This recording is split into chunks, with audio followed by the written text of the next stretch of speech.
Go to the final chapter, chapter 29, Business and International Economy.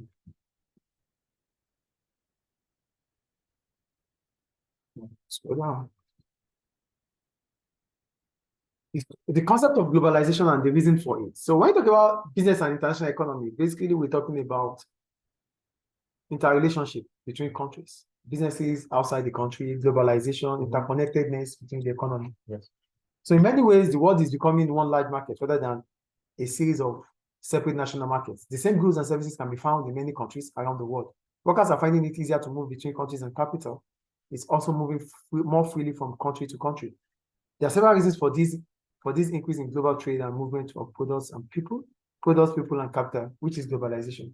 So when we talk about globalization, basically we're talking about the movement of capital, the movement of goods, the movement of people from one country to another.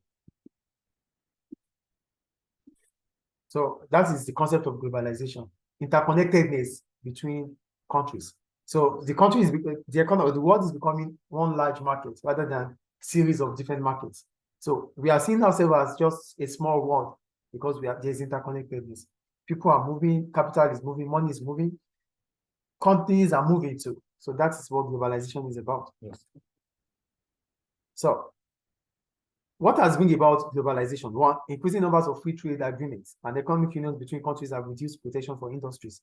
Consumers can purchase goods and services from other countries with few or no import controls, such as tariffs.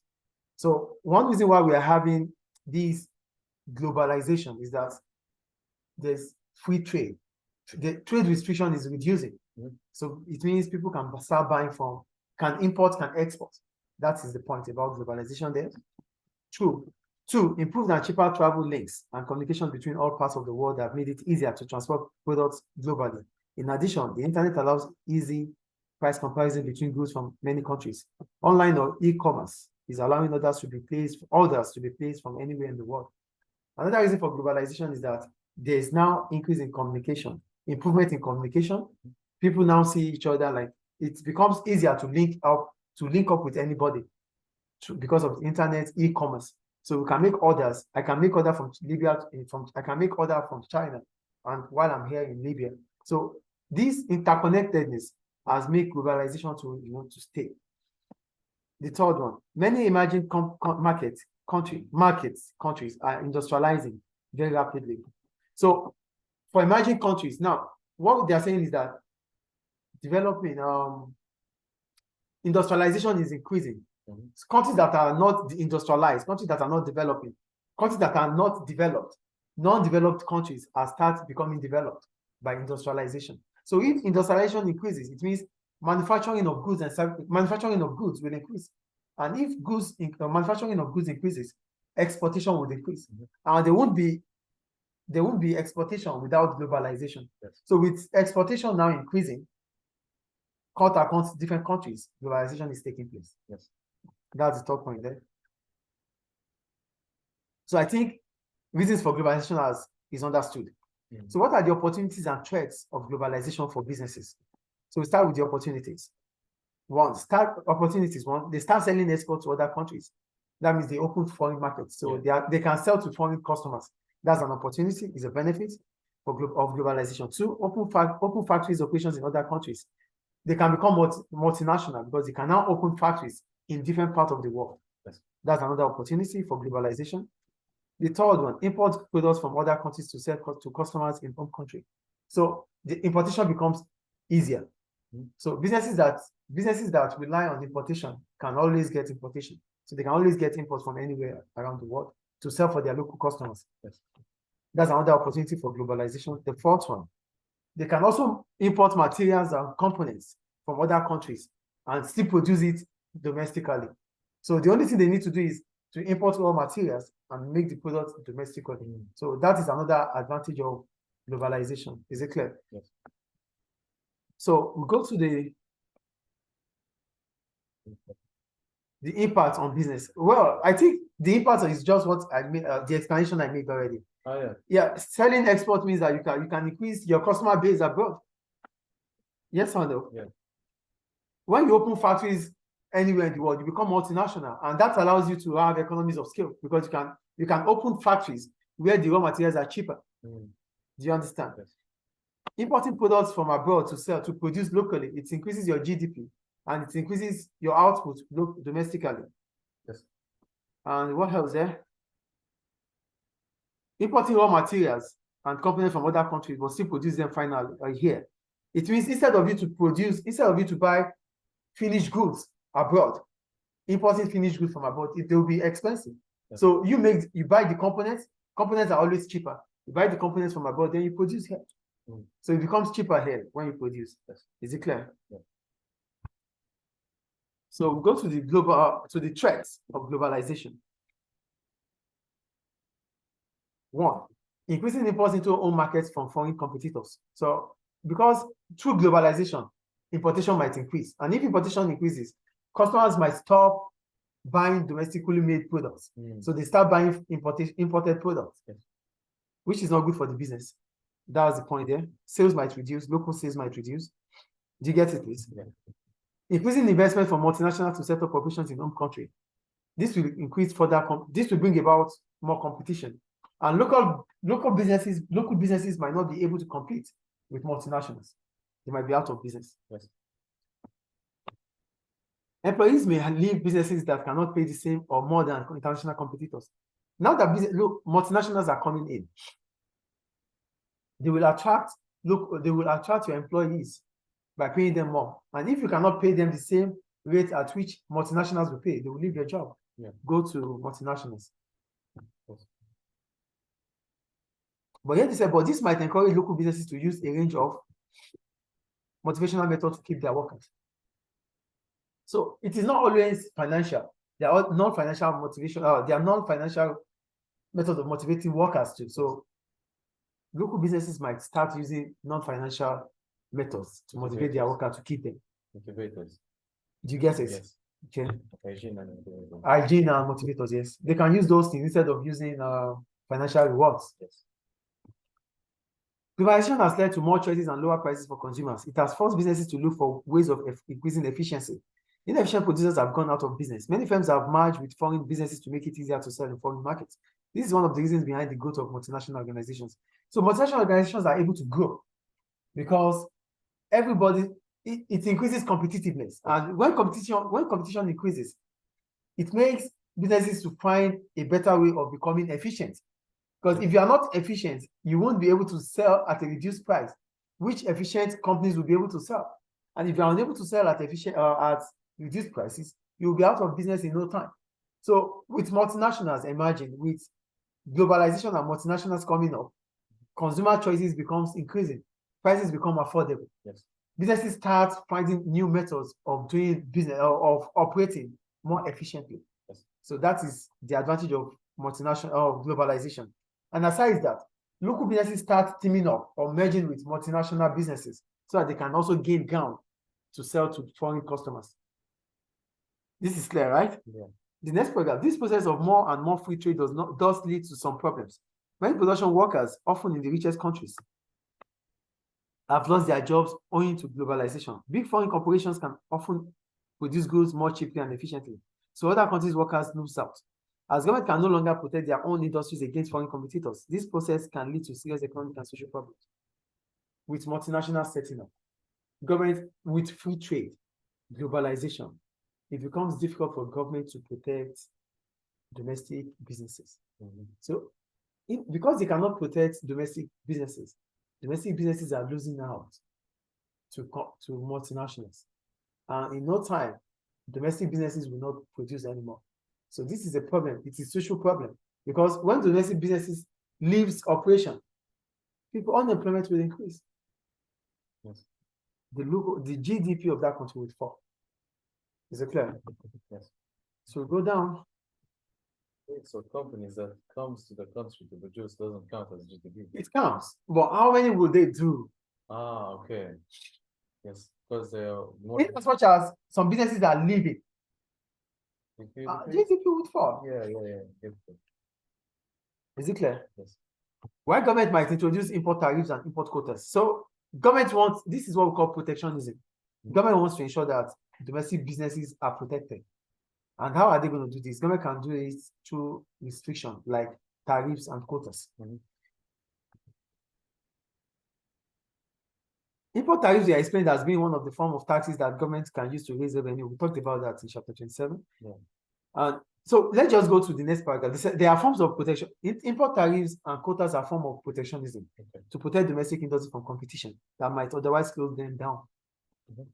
So foreign competitors might be able to produce products much more cheaply if they were allowed to import without any restriction than local companies. Local companies might be forced out of business. This will reduce employment and income. So one of the government's macroeconomic objective is to increase employment or reduce unemployment. But if local businesses are out of operations, are out of business, unemployment will increase, which is going against government macroeconomic objectives. So for government to avoid this, they have to come up with protectionism. Yes. So coming up with protectionism would increase employment rates and income. Do you get it? Yeah. So we start with import tariffs. An import tariff is a tax put on the imported goods when they arrive into the country. They usually lead to the price of the imported goods being increased, making them less competitive than locally produced goods. So government can come up with import tariffs. Tariffs increases the price of imported products. So they become more expensive than locally made products. So consumers might start buying locally made products. Quotas, putting regulations on certain amounts, quantities that could be brought into the country. So you can't bring more than that quantity. And as soon as that quantity is sold, consumers will start buying from local businesses. Do you get the point?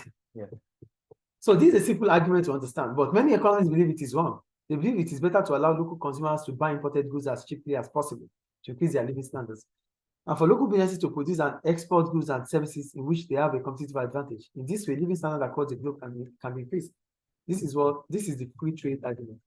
So importation, tariffs on importation and quotas on importation, according to some economists, is not something ideal, because if there's restriction, it means we don't have access to quality products.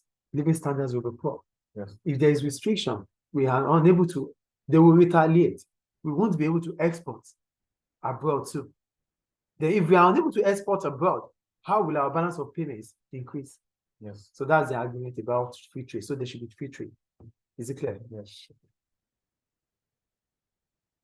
Multinational businesses.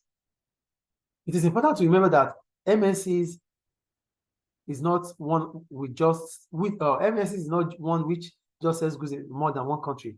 To be called a multinational, a business must produce goods and services in more than one country. So not because you are selling here makes you a multinational, but because you have factory here or anywhere across the world makes you a multinational. Is it clear? Yes. So multinational businesses are some of the largest organizations in the world. They include oil companies, car manufacturers, and tobacco companies. So what are the benefits to a business of becoming multinational and the impacts on its stakeholders?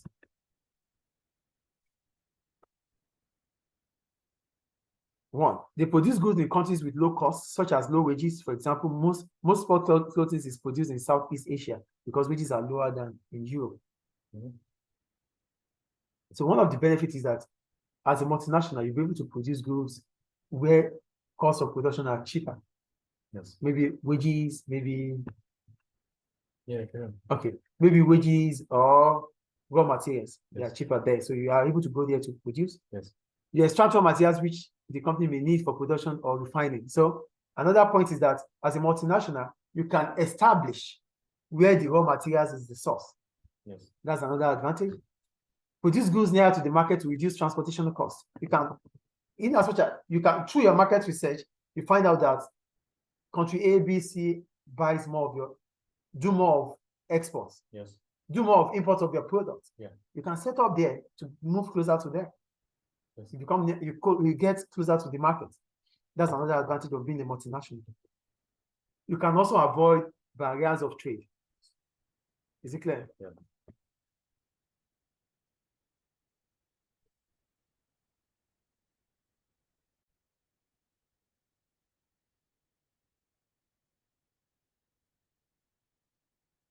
So they avoid barriers. That means because you are setting up that there's no government restriction for you. Increase market share and expand into different market areas to spread risk. So another benefit of being a multinational is that you can diversify. And if you are diversifying, that means you can spread your risk by selling abroad. Means you are going to have foreign customers. So if domestic customers are not buying, foreign customers will buy. Yes. Clear. Yeah. Remain competitive with rival businesses which may be expanding abroad. So other businesses your competitors might also have expanded abroad. So you will remain competitive because you are there too. They are there, you are there. Yes. Is it clear? Yeah. Gain government grants given to the business to set up operations in a particular country. So another advantage or benefit is that some countries, the government of those countries want development. As a result, they attract multinationals to come set up, maybe with tax-free or government grants to increase the employment opportunity for their citizens. So you will gain that grant. It's a benefit for you if it happens. Okay. Now, do you get it? Yes. Okay. So now, what are the impacts of multinationals to stakeholders of a business? So we take it each one at a time. So for shareholders, they are likely to receive increased dividends from higher profits. So as soon as you become multinational that you can sell abroad, your revenue will increase. And if your revenue increases, definitely your profit will increase. Yeah. And as soon as profit increases, share of profits will increase, dividends for shareholders. Yes.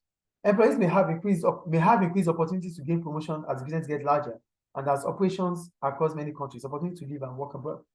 For employees, if they start expanding abroad, the domestic workers might have the opportunity to go work abroad and live there. Yeah. Clear? Yes. And they might also have opportunity for promotion. That's for employees. Yes. Suppliers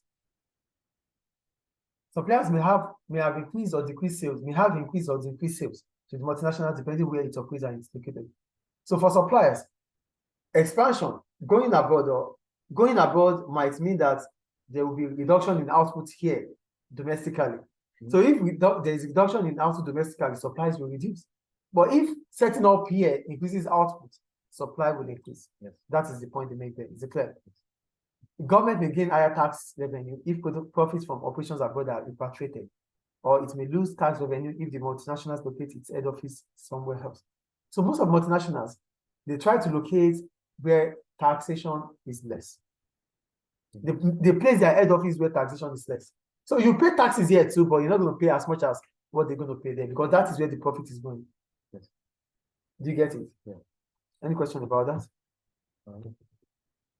So there's no doubt that businesses gain from becoming multinational. But what is the impact on the countries they operate in? So now, what are the impacts of multinationals to the country that they are setting up into? Yes. Potential benefits to a country's economy where a multinational operates is one, jobs are created, which reduces the level of unemployment, which is one of the government macroeconomic objectives. Two, investment will increase because businesses are setting up, they will build roads, they will do buildings, they will invest in equipment and machinery. Yes. They invest in technology too.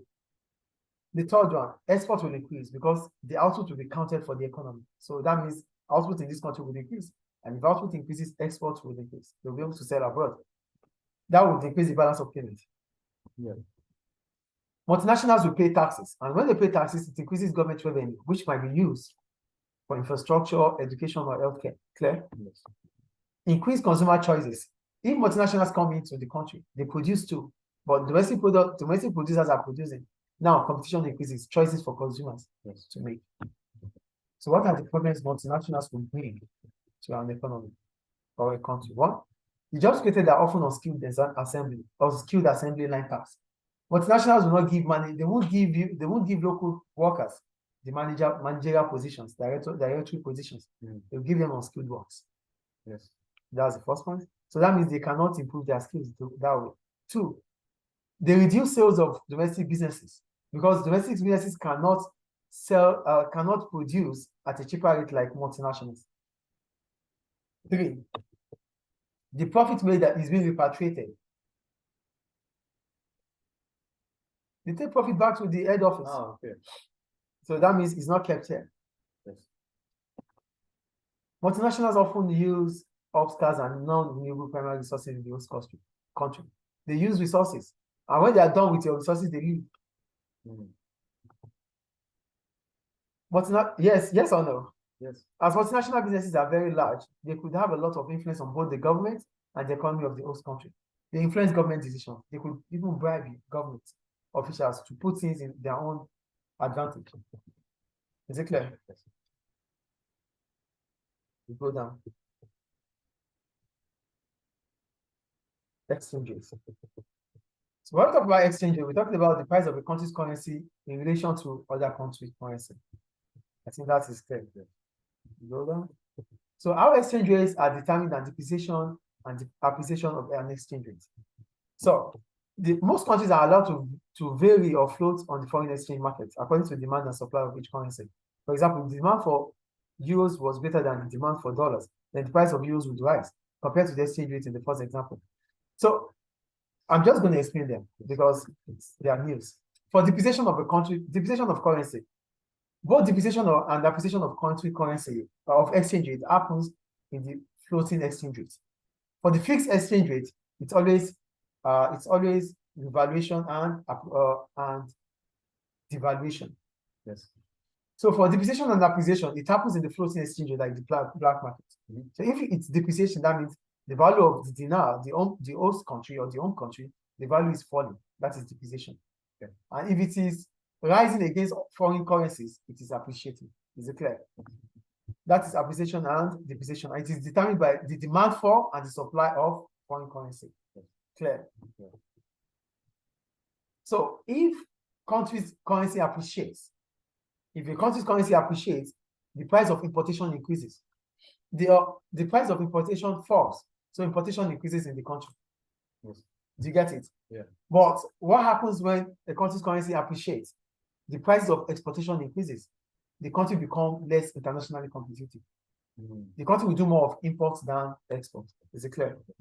Foreign customers will start thinking about buying from other countries. Yeah. Do you understand import and export there? Yeah. That is what I explained just now. For exporting businesses, they have problems when the currency. I explained them already. Yeah, appreciate it. Yeah. So go down. For importing businesses, they will do more because the price of import is cheaper. Oh, okay. Yes, I explained it already. Yeah. Is it clear? Yes. Really? Yeah. That ends the chapter. It ends the book. It ends the book. Yeah. All right, we're done. I'm dusted. See you in the exams.